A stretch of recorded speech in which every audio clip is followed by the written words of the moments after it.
Yo, what up, YouTube? This is the Truth Bearer One speaking again, and today I'm gonna talk about a topic that I really wasn't planning on doing anytime soon. I was originally gonna do this topic sometime down the road in the future, but after seeing a couple of videos about this topic on YouTube recently, I just gotta get it out of the way now. Now, a common complaint I hear from black women about black men who educated, successful, or professional, or whichever term you prefer to describe a productive black man, is that they say that these black men are arrogant.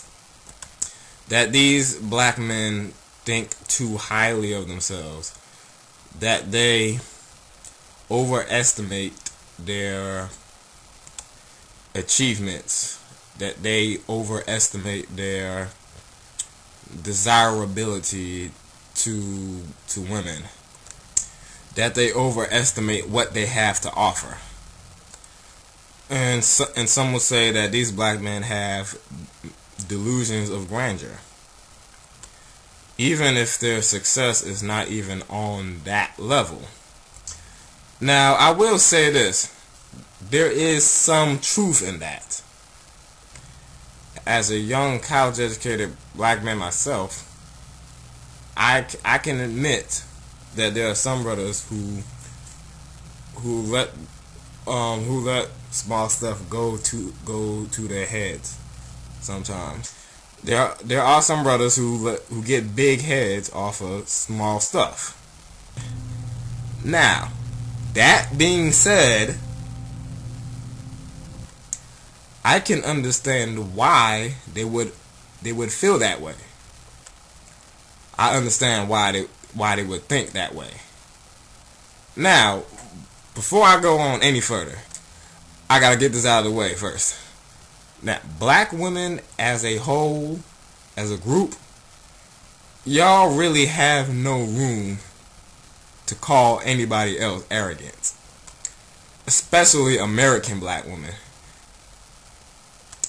Y'all are the last motherfuckers on Earth, on the planet Earth, who should be calling anybody else arrogant. With all these titles y'all glorify, like educated black woman, professional black woman, or independent black woman, and so on and so on, or a strong black woman, y'all really don't have any room. Y'all really not any at all to accuse anybody else of arrogance. But that's besides the point. Now let's get to the point. Now the point is this: black women are the major cause of arrogance in some black men.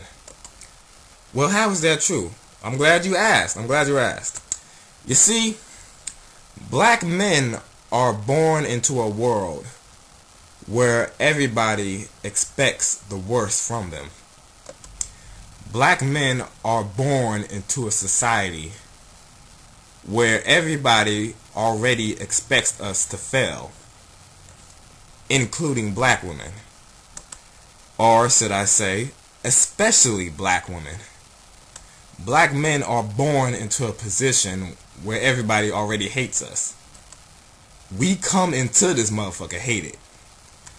From the cradle to the goddamn grave, we are subjected to how black men are so much more fucked up than everybody else. Plus, a lot of people already think that we're just naturally born criminals. So we get hated on from the crib.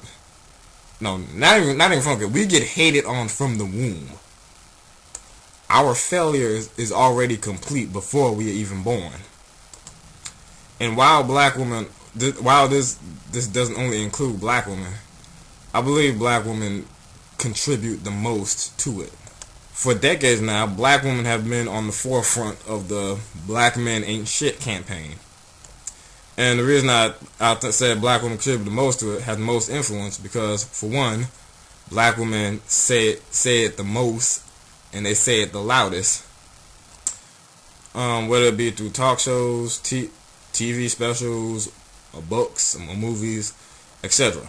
Second of all, when the women who are of your race, who are of your own race, the women who are physically closest to you, are saying the same stuff that you would normally hear from a racist non-black person, those words have a way of sticking much better than had they came from a non-black person.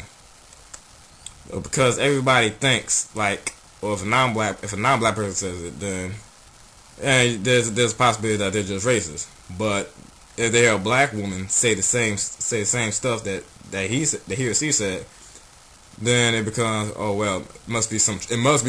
It must be truth in it because she's of the same race. So like I was saying, you have all these black men who grew up in a society where they heard everybody, particularly black women, talking down on black men, speaking ill of black males in general, stigmatizing the entire black male collective, talking about how black males don't measure up to non-black males, talking about black men like they are the scum of the earth. When you consider all that shit, it is of no surprise how some black men become arrogant for doing simple stuff. I mean, shit, think about it.